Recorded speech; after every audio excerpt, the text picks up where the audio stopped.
Le domaine de la famille Morgan se dressait exactement comme il l'avait fait depuis un siècle, 12 acres de jardin soigneusement entretenus entourant un manoir géorgien qui avait orné d'innombrables magazines d'architecture. Je garai ma modeste Volvo à côté de la file de voitures de luxe dans l'allée circulaire, chacune criant l'ancien argent et le privilège hérité. La Porsche de mon demi-frère Marcus occupait la place habituelle de grand-mère, un détail qui l'aurait mise hors d'elle. Mais grand-mère Helena n'était plus là pour s'y opposer. Son décès, survenu il y a 2 semaines, avait mis en branle les événements d'aujourd'hui, mais pas de la manière que ma belle famille avait imaginé. Monsieur Georges, le vieux jardinier, toucha sa casquette en me voyant passer.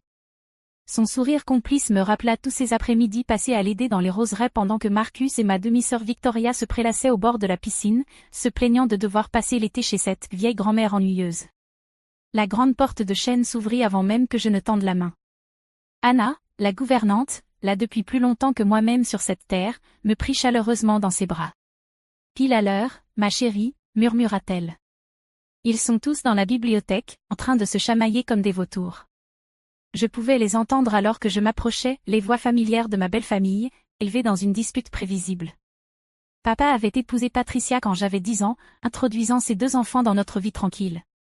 Après sa mort, 5 ans plus tard, ils avaient révélé leur vrai visage, me poussant peu à peu à la périphérie de la famille tandis que Patricia se faisait aimer de tous, avec ses manières charmantes. De tous, sauf de grand-mère Helena. La maison d'été devrait me revenir, la voix de Victoria résonnait dans le couloir. C'est moi qui ai passé toutes les vacances avec grand-mère. Seulement parce que tu étais interdite de séjour à Monaco après ce scandale de carte de crédit, pensais-je, me souvenant du regard exaspéré de grand-mère face à cette soudaine dévotion. Le vrai trésor, c'est le portefeuille d'actions, répliqua Marcus. Et en tant que seul à avoir un MBA. Je dus retenir un éclat de rire. Son MBA provenait d'un diplôme acheté à distance, financé par la famille, après qu'il ait échoué dans 3 universités sérieuses. Cela ne l'empêchait pas de se proclamer génie de la finance à la moindre occasion. Les portes de la bibliothèque étaient grandes ouvertes, révélant la famille réunie dans toute sa gloire arrogante. Patricia trônait dans le fauteuil préféré de grand-mère comme si elle en était déjà la propriétaire, vêtue d'une robe noire plus chic que deuil. Victoria était affalée sur le canapé en cuir, scrollant sur son téléphone tout en défendant son droit à la maison d'été. Marcus arpentait le coin de la cheminée, ses chaussures hors de prix rayant le tapis ancien que grand-mère avait rapporté du Maroc. Maître Sullivan, le notaire de la famille, était assis calmement au bureau de grand-mère, observant la scène avec l'expression que je lui connaissais bien. Il m'avait appelé la veille au soir. Tu devrais être là pour ça. Elisabeth, Helena y a veillé personnellement. Je me tins dans l'embrasure de la porte, et la température dans la pièce sembla chuter de 10 degrés. Qu'est-ce qu'elle fait ici ? Demanda Victoria sans même lever les yeux de son téléphone. Elisabeth, dit Patricia d'une voix dégoulinante de fausse sollicitude, ma chérie, cela ne concerne que la famille proche. Je suis de la famille, répondis-je calmement. Grand-mère Helena était la mère de mon père. Oui, mais... Patricia fit un geste vague de la main. Vu les circonstances. Vu que tu n'es pas une Morgane de sang, coupa Marcus, se plaçant entre moi et maître Sullivan. Cela concerne uniquement la vraie famille. Il avança d'un pas, sa silhouette imposante cherchant à intimider mon maître 62. Inutile de perdre ton temps. Tu dois sûrement avoir un petit appartement à retrouver. L'appartement en question était en fait un pantouse dans l'immeuble le plus exclusif de la ville, mais ils l'ignoraient. Pour eux, je menais une existence modeste d'enseignante. Ils n'avaient aucune idée de l'entreprise tech que j'avais fondée, des investissements que j'avais faits ou, surtout, de la conversation que j'avais eue avec grand-mère 6 mois plus tôt. En réalité, commençais-je, mais Marcus me repoussait déjà hors de la pièce. Ça ne te concerne pas, cracha-t-il en attrapant les lourdes portes. Va corriger des copies, ou quoi que tu fasses. Les portes se refermèrent dans un claque sec. Je lissai ma robe noire simple, une Chanel, mais il n'aurait jamais su la reconnaître, et m'assis dans l'alcôve vitrée du hall. À travers les vitraux, j'apercevais les roseraies que grand-mère et moi avions ensoignées. Et le banc où, le printemps dernier, elle m'avait fait asseoir avec une lueur de malice dans les yeux. Il croit que je perds la tête, avait-elle dit en sirotant son thé. Je joue la vieille gâteuse pendant qu'ils tournent comme des requins. Laissons-les croire ça. On va leur montrer de quoi une femme Morgane est capable. Je consultai ma montre. Le blason des Morgan sur son cadran captait la lumière, cadeau de grand-mère pour ma remise de diplôme, avec le capital de départ pour ma société. La seule qui mérite quoi que ce soit, avait-elle dit en me voyant recevoir mon MBA à Stanford pendant que Marcus cuvait sa gueule de bois et que Victoria faisait du shopping à Paris. Mon téléphone vibra, un message de ma directrice financière, transfert du domaine Morgan effectué. Tous les documents ont été déposés. Je souris, prête à attendre. Dans la bibliothèque, j'entendais Marcus entamer son discours bien rodé sur ses plans de modernisation du domaine, Victoria geindre au sujet de son lien émotionnel avec la maison d'été, et Patricia évoquer doucement le respect des volontés d'Elena. Puis, soudain, le silence. Maître Sullivan avait dû ouvrir l'enveloppe. Les cris éclatèrent comme je m'y attendais, le cri strident de Victoria, le hurlement de Marcus, le souffle choqué de Patricia. Elle a encore menti. Ce n'est pas légal. Elle a tout vendu il y a 6 mois. Les portes de la bibliothèque s'ouvrirent à la volée. Marcus en sortit furieux, le visage cramoisi, brandissant un document. C'est impossible. Grand-mère n'aurait jamais. Il s'immobilisa en me voyant assise calmement dans l'alcôve. Bonjour, Marcus, dis-je doucement. Prêt à discuter des nouveaux termes de location pour ton aile de la maison? Car parfois, la meilleure revanche n'est pas seulement de posséder le domaine, c'est de les voir comprendre qui les possèdent vraiment. La bibliothèque avait sombré dans le chaos. Victoria tournait en rond, ses talons de créateur claquant sur le parquet que grand-mère Elena avait elle-même fait restaurer. Patricia restait figée dans ce qui n'était plus son fauteuil, son masque de perfection commençant à se fissurer. Et Marcus? Marcus semblait au bord de l'explosion. Maître Sullivan, bégaya-t-il. Il doit y avoir une erreur. Grand-mère n'était pas, elle ne pouvait pas. Votre grand-mère, dit Maître Sullivan calmement, était parfaitement lucide lorsqu'elle a vendu le domaine il y a 6 mois. Elle a même exigé une évaluation psychologique complète avant de procéder, sachant que vous tenteriez sans doute de contester. Je retournai dans la bibliothèque et pris place derrière le bureau de grand-mère. Le fauteuil en cuir portait encore la légère senteur de son parfum signature. Il y a 6 mois, murmura Victoria, s'effondrant sur le canapé. Quand elle était censée se tromper dans ses médicaments. Quand vous étiez tous trop occupés à planifier comment dépenser votre héritage pour remarquer qu'elle en préparait un à sa façon, complétai-je. Patricia retrouva sa voix la première. Mais l'argent, elle n'a tout de même pas, je veux dire, le domaine a dû se vendre pour 27 millions, pour être exact, précisa Maître Sullivan, que Madame Eleanor Morgan a immédiatement réinvesti dans la société technologique de sa petite-fille, Morgan Innovation. Un nouveau silence stupéfait. T'as quoi, balbutia Marcus, se tournant vers moi, le visage d'un violet fascinant. J'ouvris mon ordinateur portable et accédai au site de l'entreprise. Morgan Innovation. Actuellement évalué à un peu plus de 3 milliards de dollars. Nous sommes spécialisés dans les systèmes de sécurité pilotés par l'IA et les solutions d'énergie durable.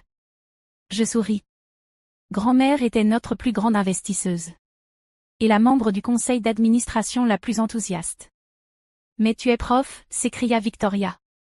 Je donne un seul séminaire avancé d'informatique au MIT, corrigeai-je, par égard pour mon ancienne université.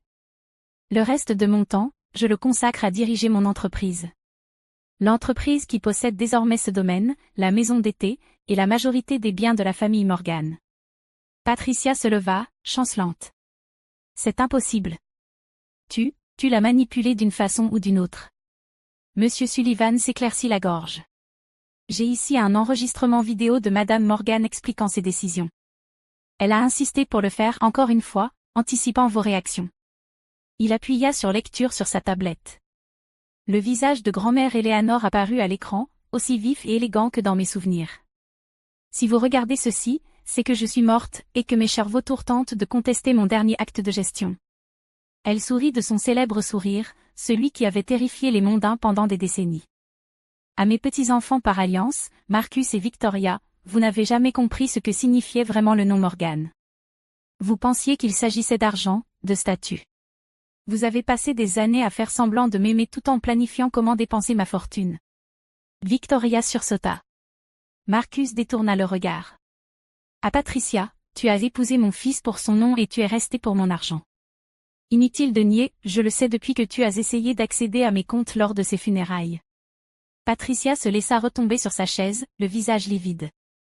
Mais Elisabeth. La voix de grand-mère s'adoucit. Elisabeth a compris. Elle a vu l'héritage Morgan pour ce qu'il était, pas seulement une richesse, mais une vision, une création.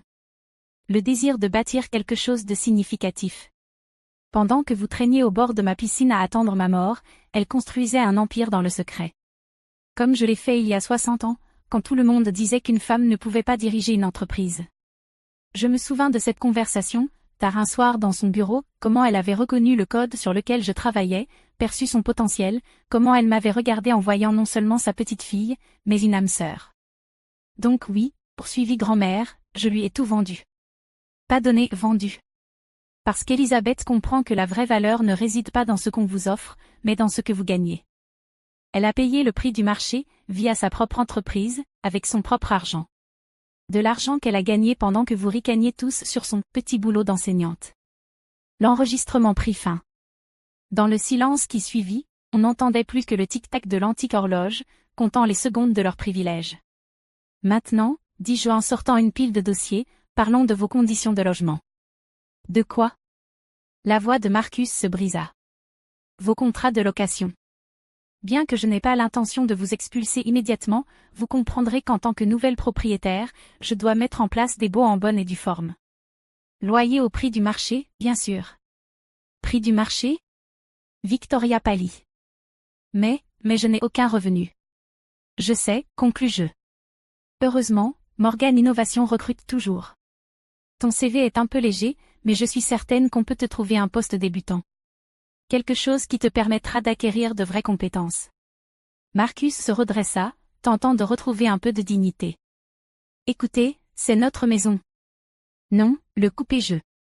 C'était la maison de grand-mère qu'elle m'a vendue. Votre sentiment de légitimité ne constitue pas un droit de propriété. J'ouvris le premier dossier. À propos de ce MBA que tu prétends avoir. La couleur quitta son visage. Fraude est un mot si laid, poursuivis-je. Je préfère parler d'une occasion de progresser. Tu peux soit signer un contrat de location légitime et accepter un poste dans notre département de conformité où tu apprendras ce que signifie réellement l'éthique des affaires, soit tenter d'expliquer tes faux diplômes au conseil de ton cabinet d'investissement. À toi de voir. Patricia se leva, lissant sa robe de créatrice. Elisabeth, on peut sûrement discuter de tout cela raisonnablement. En famille. En famille? Je levai les yeux vers elle. Comme lorsque tu as annulé mon fonds universitaire après la mort de papa? Ou quand tu as dit au country club que j'étais malheureusement instable parce que je lançais ma boîte au lieu de rejoindre ton cercle de mondaine? Elle se rassit, sans un mot. Monsieur Sullivan, dis-je. Veuillez distribuer les baux. Ils ont jusqu'à vendredi pour signer ou partir. Victoria éclata en sanglots, de vrai cette fois, pas les pleurnicheries calculées qu'elle utilisait d'ordinaire. Marcus semblait en manque d'air. Patricia restait assise, probablement en train de calculer combien de ses amis de la haute société allaient entendre parler de ça. Oh, et une dernière chose, ajoutai-je en saisissant le stylo plume préféré de grand-mère. Le personnel Anna, George, tous ceux que vous avez traités comme des domestiques alors qu'ils sont la vraie famille, restent. Avec des augmentations significatives et des avantages complets. Par la fenêtre, je vis George s'occuper des rosiers que nous avions plantés ensemble. Anna apparut dans l'embrasure de la porte, portant un plateau à thé avec la porcelaine de grand-mère. Votre Earl Grey habituel, mademoiselle Elisabeth, demanda-t-elle, les yeux pétillants. Oui, merci, Anna. Je me laissai tomber dans ce qui était désormais ma chaise, dans ma bibliothèque, dans ce qui avait toujours été ma véritable maison. Je crois que nous avons quelques changements très attendus à mettre en place. Parce que parfois, la meilleure revanche, ce n'est pas de reprendre ce qui nous revient, c'est de l'utiliser pour bâtir quelque chose de meilleur que tout ce qu'ils auraient pu imaginer. 3 mois après la révélation de l'héritage, le domaine Morgan avait changé de visage. L'aile, ancien terrain de fête privé de Marcus, abritait désormais le nouveau centre de recherche en IA de Morgan Innovation. La maison de la piscine, où Victoria avait passé des heures à bronzer, était devenue une salle de conférence ultramoderne. Et les jardins tant aimés de grand-mère Eleanor avaient été agrandis avec une nouvelle serre durable qui alimentait la moitié de la propriété. Je siégeais dans la bibliothèque, ma bibliothèque à présent, en examinant les derniers rapports, quand Anna m'apporta mon café du matin. Les entrepreneurs ont terminé l'installation solaire, annonça-t-elle en posant la tasse. Et mademoiselle Victoria est même arrivée à l'heure pour sa formation aujourd'hui. Cela me fit lever les yeux. Vraiment? Comment s'en sort-elle? Sarah, des ressources humaines, dit qu'elle montre une aptitude surprenante à la coordination de projets, une fois qu'elle a arrêté de se plaindre d'avoir à travailler, bien sûr. Je souris, me rappelant l'expression de Victoria quand je lui avais expliqué que son nouveau poste débutant impliquait la gestion des travaux de rénovation du domaine. Tu veux que je travaille avec des entrepreneurs? Elle apprend, dis-je en prenant une gorgée de café. Et Marcus? Comment s'adapte-t-il au département de conformité? Les yeux d'Anna pétillèrent. Eh bien, après avoir accidentellement révélé qu'il avait un faux MBA lors de son tout premier audit, il s'est soudain découvert une passion pour l'éthique des affaires, la vraie. L'ironie ne nous échappa pas. Marcus, qui avait passé des années à se vanter de son génie commercial, en était réduit à apprendre les bases dans une formation de conformité pour débutants. Mon téléphone vibra. Un message de Monsieur Sullivan, Patricia est là. Elle dit que c'est urgent. Je poussai un soupir. Faites-la entrer. Patricia entra, visiblement moins apprêtée que d'habitude. Les tenues de créateur avaient laissé place à quelque chose de plus pratique, et sa manucure parfaite trahissait des signes de véritable travail. Elisabeth, dit-elle en s'arrêtant net, les yeux parcourant la bibliothèque transformée. Le mobilier ancien était toujours là, le goût de grand-mère avait toujours été impeccable, mais il cohabitait désormais avec une technologie de pointe. Des affichages holographiques diffusaient des données commerciales en temps réel, tandis que les étagères en chêne massif mêlaient classiques reliés cuir et archives numériques. La réunion du conseil du Country Club a eu lieu ce matin, dit-elle enfin. Ah. Voilà donc pourquoi elle était là. Il révoque mon adhésion. Sa voix se brisa légèrement. Apparemment, vivre dans une location ne correspond pas aux critères de propriété exigés. Comme c'est dommage, répondis-je d'un ton neutre, me souvenant de toutes les fois où elle avait utilisé ce club pour m'exclure. Mais j'ai entendu dire que le golf municipal était très agréable. Elisabeth, s'il te plaît. Elle s'effondra dans un fauteuil. Je sais que j'ai fait des erreurs. Des erreurs? Je posai ma tasse de café. Comme annuler mon fonds universitaire? Ou dire à tout le monde que j'étais mentalement instable quand j'ai lancé mon entreprise? Ou peut-être parles-tu du moment où tu as tenté d'accéder au compte de grand-mère pendant les funérailles de mon père?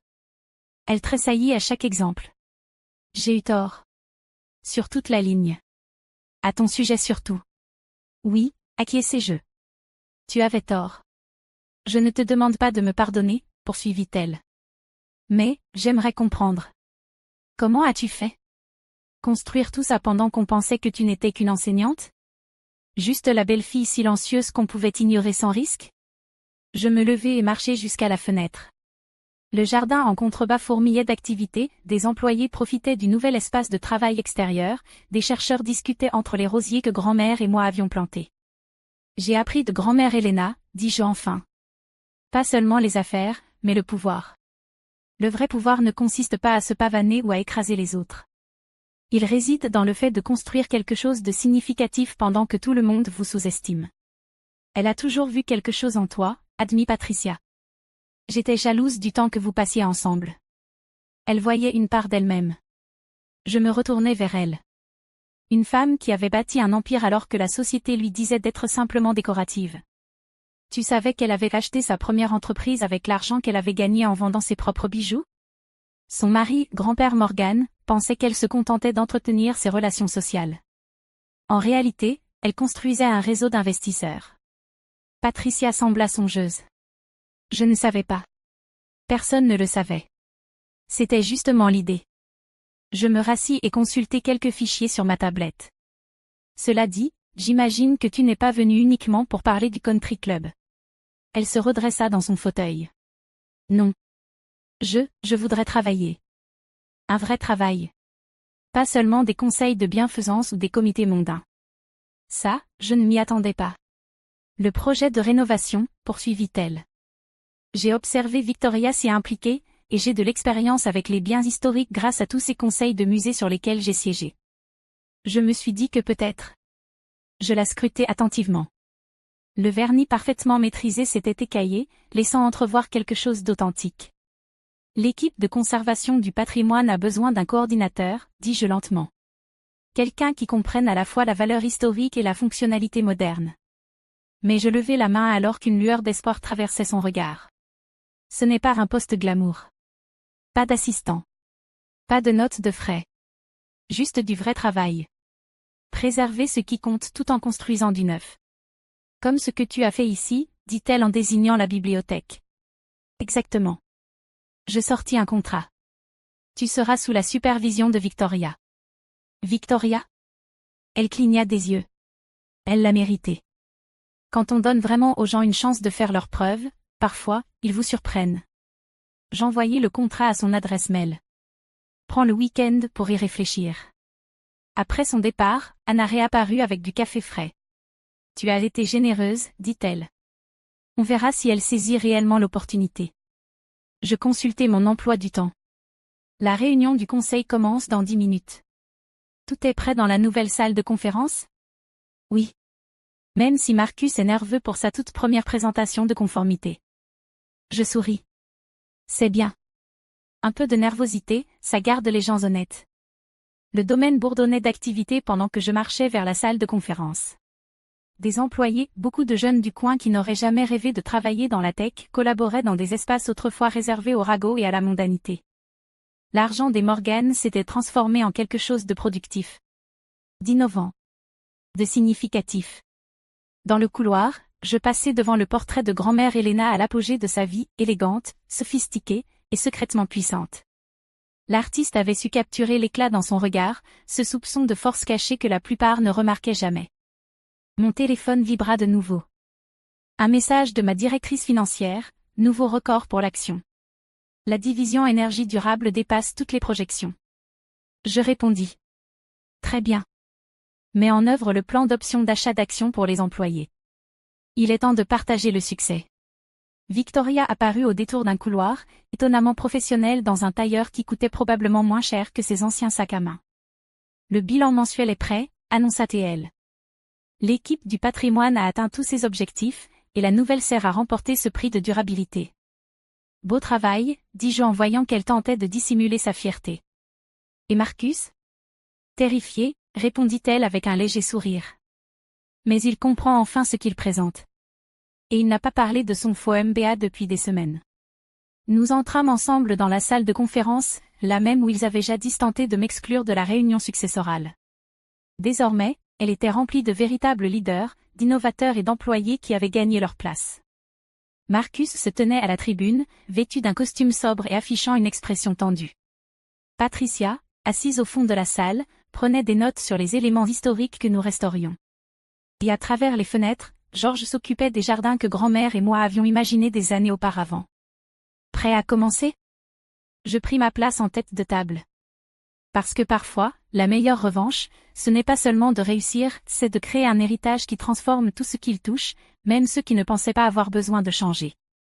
Et en contemplant ce qu'était devenu le domaine Morgan, je sus que grand-mère Helena serait fière pas seulement de moi, mais de la manière dont son dernier coup de maître avait forcé chacun à devenir une version meilleure de lui-même. L'horloge ancienne sonna 10 heures, et j'ouvris la séance. Après tout, nous avions un empire à diriger. De la bonne manière.